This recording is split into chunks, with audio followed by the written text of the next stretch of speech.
रूस ने आखिर किस घातक ड्रोन की टेस्टिंग की है? तुर्की के खिलाफ बैन लगाने की तैयारी में क्यों है यूरोपीय यूनियन? और चीन के किन 14 लोगों पर अमेरिका ने लगाया है बैन और आखिर क्यों? आप देखिए news top 9 world at war. रूस के Su-30 फाइटर जेट्स ने ब्लैक सी के ऊपर जासूसी के इरादे से घुसे अमेरिका और फ्रांस के एयरक्राफ्ट को चेतावनी देकर पीछे जाने को मजबूर किया। रूस का कहना है कि अमेरिका और फ्रांस के एयरक्राफ्ट उसकी सीमा में अवैध रूप से घुसे थे। रूस की चेतावनी के बाद अमेरिका और फ्रांस के एयरक्राफ्ट को वापस लौटना पड़ा।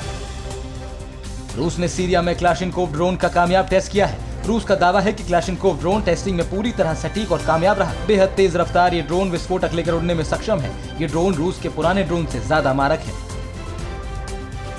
तुर्की की दादागिरी से नाराज यूरोपीय देश तुर्की पर बैन लगाने की तैयारी में है। यूरोपीय यूनियन के देश भूमध्य सागर क्षेत्र में गैस उत्पादन के विवाद को लेकर तुर्की पर बैन लगा सकते हैं। माना जाता है कि 10 से 11 दिसंबर को तुर्की के खिलाफ नए प्रतिबंधों का ऐलान किया जा सकता है। तुर्की ने यूरोपीय यूनियन की तरफ से बैन लगाए जाने की अटकलों पर नाराजगी जताई है। तुर्की का कहना है कि ईयू के देश ग्रीस के दुष्प्रचार में ना फंसे। तुर्की के राष्ट्रपति एर्दोगन ने कहा कि उनका देश खतरों और ब्लैकमेलिंग करने वालों के आगे नहीं झुकेगा। ईरान के परमाणु कार्यक्रम में आई तेजी को लेकर ब्रिटेन, फ्रांस और जर्मनी ने चिंता जताई है। तीनों ही देशों ने कहा कि अगर ईरान शांति चाहता है तो उसे अपने परमाणु करार पर रोक लगाना चाहिए। ईरान ने कहा कि वो अपने परमाणु करार को आगे बढ़ाएगा।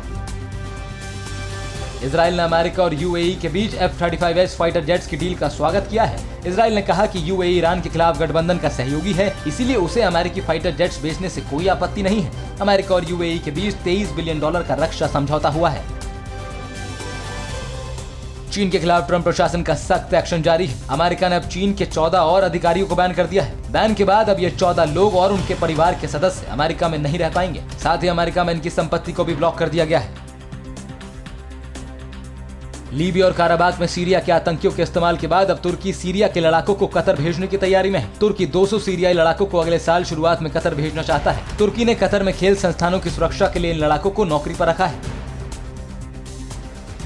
ट्रंप के करीबी पूर्व अधिकारी जिम जेफरी ने खुलासा किया कि सीरिया में अमेरिका असद सरकार का तख्ता पलट करना चाहता है। सीरिया में ट्रंप सरकार ने असद विरोधियों की मदद की थी। असद के तख्ता पलट में नाकाम रहने के बाद अमेरिका सीरिया से ईरान की फौज को बाहर करने में जुटा हुआ है। अड़ी सोमवार से शुक्रवार शाम 6 बजे सिर्फ TV9 भारतवर्ष पर।